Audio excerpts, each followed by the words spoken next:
चलिए आ जाइए, अब इधर उधर नहीं करना है, आइए। एकदम अकबकाते हैं वह महाराज। अभी चैप्टर खत्म होगा।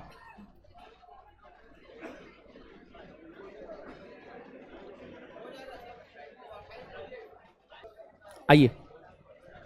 भारत में ब्रिटिश शक्ति का विस्तार का मुख्य कारण क्या था? केंद्रीय सत्ता का अभाव, राजनीतिक अस्थिरता, राष्ट्रीय एकता का अभाव, उपर्युक्त सभी।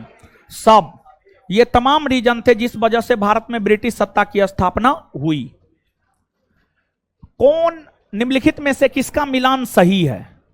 सही इसमें कौन है यह पूछा जा रहा है। मतलब जो है देखते हैं कौन सही है। द्वैध शासन की नीति, द्वैध शासन की नीति लॉर्ड क्लाइव या रॉबर्ट क्लाइव ने लागू किया था, सही है। सहायक संधि की नीति लॉर्ड वेलेजली ने लागू किया था, यह भी सही है। व्यक्तिगत सिद्धांत की नीति लॉर्ड डलहौजी ने लागू किया था, यह भी सही है। आंसर हो जाएगा उपर्युक्त में सभी। पलासी का युद्ध कब हुआ है? 23 जून 1757। 1764 में बक्सर के युद्ध के समय कौन बंगाल का गवर्नर था? बक्सर के युद्ध के समय बंगाल के गवर्नर थे वेंसी टाट। वेंसी टाट 1760 से 1764 ईस्वी तक बंगाल के गवर्नर पद पर रहे हैं। इन्हीं के समय बक्सर का युद्ध हुआ है। इलाहाबाद की संधि के पश्चात ईस्ट इंडिया कंपनी को कहां की दीवानी प्राप्त हुई थी? इलाहाबाद की संधि के पश्चात ईस्ट इंडिया कंपनी को बिहार, बंगाल और उड़ीसा की दीवानी प्राप्त हुई थी। बिहार, बंगाल और उड़ीसा की दीवानी प्राप्त हुई थी, अर्थात सभी। अंग्रेजों ने बंगाल के किस नवाब से बंगाल, बिहार और उड़ीसा की दीवानी के साथ साथ निजामत भी प्राप्त किया? मतलब कर वसूलने के साथ साथ शासन प्रशासन करने का भी अधिकार प्राप्त किया।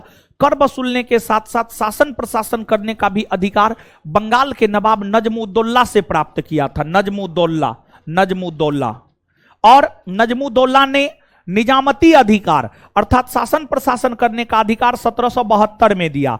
देखिए ध्यान दीजिएगा, अंग्रेजों को बंगाल में कर वसूलने का अधिकार, बंगाल, बिहार, उड़ीसा में कर वसूलने का अधिकार 1765 में मिला और निजामती अधिकार शासन प्रशासन करने का अधिकार 1772 में मिला। तो यहां पर आप ध्यान से देखिएगा कि अंग्रेजों को बंगाल, बिहार, उड़ीसा में कर वसूलने का अधिकार जो है आपको 1765 में मुगल बादशाह शाह आलम द्वितीय ने दिया। इस समय बंगाल के नवाब हुआ करते थे आपको कौन? तो इस समय बंगाल के नवाब मीर जाफर हुआ करते थे, मीर जाफर ही हुआ करते थे। और अंग्रेजों को निजामती अधिकार अर्थात शासन प्रशासन करने का अधिकार 1772 में बंगाल के नवाब नजमुद्दौला ने दिया था। निजामत का अभिप्राय है आंतरिक सुरक्षा से, शांति तथा सुव्यवस्था से, न्याय व्यवस्था और फौजदारी मुकदमों के निर्णय से, उपर्युक्त सभी से। सबसे निजामती यानी शासन प्रशासन के अंतर्गत ये सब आता है। आंतरिक सुरक्षा, शांति और सुव्यवस्था, न्याय व्यवस्था, फौजदारी मुकदमा सब आता है। मिलान करें क्षेत्र और दीवान। देखिए ध्यान दीजिएगा, समझिएगा आप यहां पर 1765 के इलाहाबाद के संधि के तहत जब अंग्रेजों को 1765 के इलाहाबाद के संधि के तहत जब अंग्रेजों को कर वसूलने का अधिकार प्राप्त हुआ, जब अंग्रेजों को कर वसूलने का अधिकार प्राप्त हुआ तो अंग्रेजों को कर वसूलने का अनुभव नहीं था। तो रॉबर्ट क्लाइव ने उपदीवान के पद का सृजन किया। बिहार के लिए अलग उपदीवान, बंगाल के लिए अलग उपदीवान और उड़ीसा के लिए अलग उपदीवान बनाया। उड़ीसा का उपदीवान राय दुर्लभ को बनाया, बंगाल का उपदीवान मोहम्मद रजा खां को बनाया, बिहार का उपदीवान राजा सिताब राय को बनाया। तो बंगाल का उपदीवान मोहम्मद रजा खां, बिहार का उपदीवान राजा सिताब राय, उड़ीसा का राय दुर्लभ। आंसर 1, 2 और 3। कंपनी को बंगाल के व्यापार पर एकाधिकार कब प्राप्त हुआ? कंपनी को बंगाल के व्यापार पर एकाधिकार 1717 में प्राप्त हुआ। 1717 में। द्वैध शासन की आलोचना करते हुए किस ब्रिटिश इतिहासकार ने इसे खुली और निर्लजतापूर्ण लूटपाट का युग की संज्ञा दी है?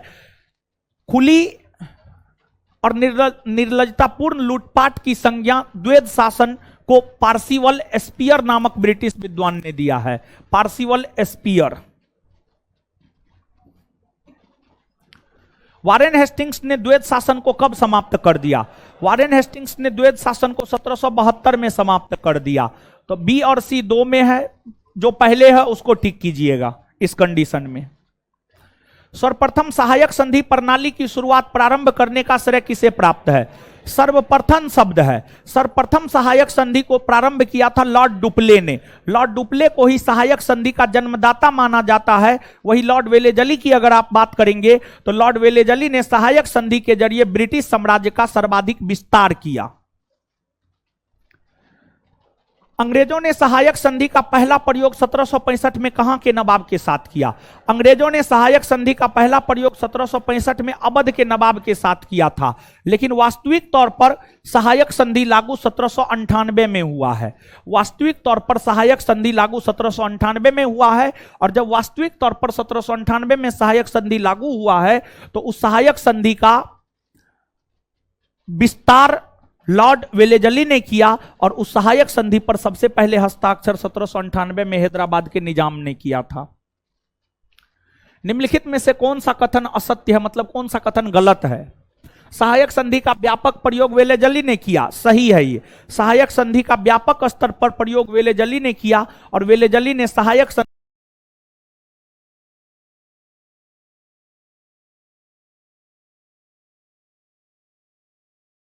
गलत है ये। सहायक संधि की वास्तविक तौर पर शुरुआत 1798 ईस्वी में हुआ है। 1798 में हुआ है, यही गलत है, यही असत्य है, यही आंसर हो जाएगा। सहायक संधि को स्वीकार करने वाला पहला राज्य हैदराबाद था। हां सही है, समझ गए। निम्न में से कौन सा कथन सहायक संधि की विशेषता को संदर्भित नहीं है? नहीं है।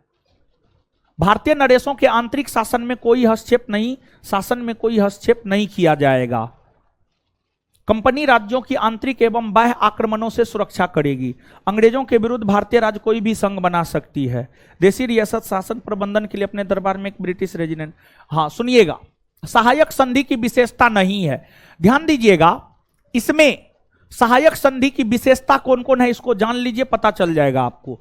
सहायक संधि की पहली विशेषता यह थी कि भारतीय नरेशों के आंतरिक शासन में अंग्रेज कोई हस्तक्षेप नहीं करेगा। यह विशेषता सहायक संधि का है। कंपनी राज्यों की आंतरिक और बाह्य आक्रमणों से सुरक्षा करेगी, यह सहायक संधि की विशेषता है। सहायक संधि में यही सब प्रावधान किया गया था। फिर देशी रियासत शासन प्रबंधन के लिए अपने दरबार में एक ब्रिटिश रेजिडेंट रखेगी, यह भी सहायक संधि की विशेषता है। सी नंबर सहायक संधि की विशेषता नहीं है। अंग्रेजों के विरुद्ध भारतीय राज्य कोई भी संघ बना सकते, यह विशेषता नहीं है। देशी रियासतों ने अपनी स्वतंत्रता, राष्ट्रीय चरित्र अथवा वह सब जो देश को प्रतिष्ठित बनाते हैं उन्हें बेचकर सुरक्षा मोल ले ली। उक्त कथन किसका है? यह कथन है आपको टॉमस मुंडो का। यह कथन टॉमस मुंडो ने सहायक संधि को लेकर कहा। सहायक संधि को लेकर के यह कथन टॉमस मुंडो ने दिया है। यानी टॉमस मुंडो का यह मानना था कि भारत के देशी रियासत के राजा महाराजाओं ने सहायक संधि को अपनाकर अपनी स्वतंत्रता, राष्ट्रीय चरित्र और वह सब जो देश को प्रतिष्ठित बनाता है उसे बेचकर सुरक्षा मोल ले लिया है। टॉमस मुंडो का यह स्टेटमेंट है। लॉर्ड डलहौजी ने भारतीय राज्यों को हड़प नीति के तहत कितने श्रेणियों में विभाजित किया था? 3 श्रेणी में विभाजित किया था।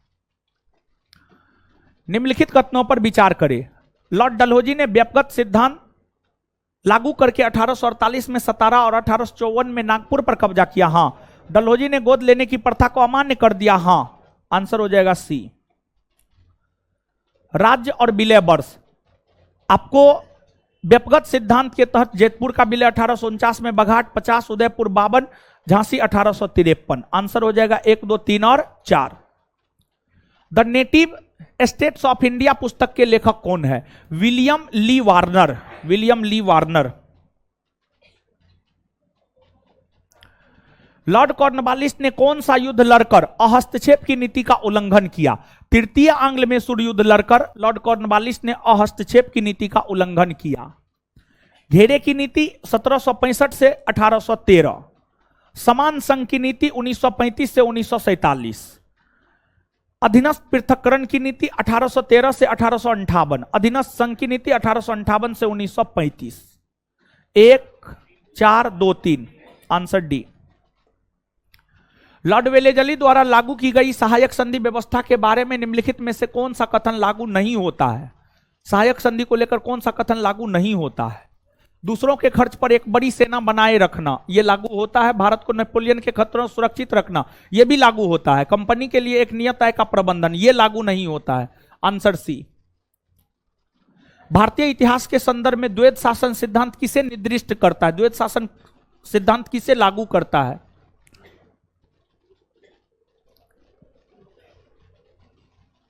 प्रांतों को प्रत्यायोजित विषयों का 2 वर्गों में विभाजन। निम्नलिखित पर विचार कीजिए जिन्हें लॉर्ड वेलेजली के साथ सहायक संधि की थी और उनके द्वारा किए गए संधियों का सही कालानुक्रम नीचे दिए गए कूट से पता कीजिए। हैदराबाद 1798, मैसूर 1799, अवध 1801, सिंधिया 1804। सिंधिया 1804। तो 1, 2, 3, 4 उत्तर होगा। निम्नलिखित में से सहायक संधि स्वीकार नहीं की थी। इंदौर के होलकर। इंदौर के होलकर शासक ने सहायक संधि को स्वीकार नहीं किया था। बंगाल में द्वैध शासन किसके द्वारा लागू किया गया था? Robert Clive. Ring of fence की नीति का संबंध किससे है? रिंग ऑफ फेंस की नीति का संबंध है वारेन हेस्टिंग्स से। वारेन हेस्टिंग्स से, समझ गए?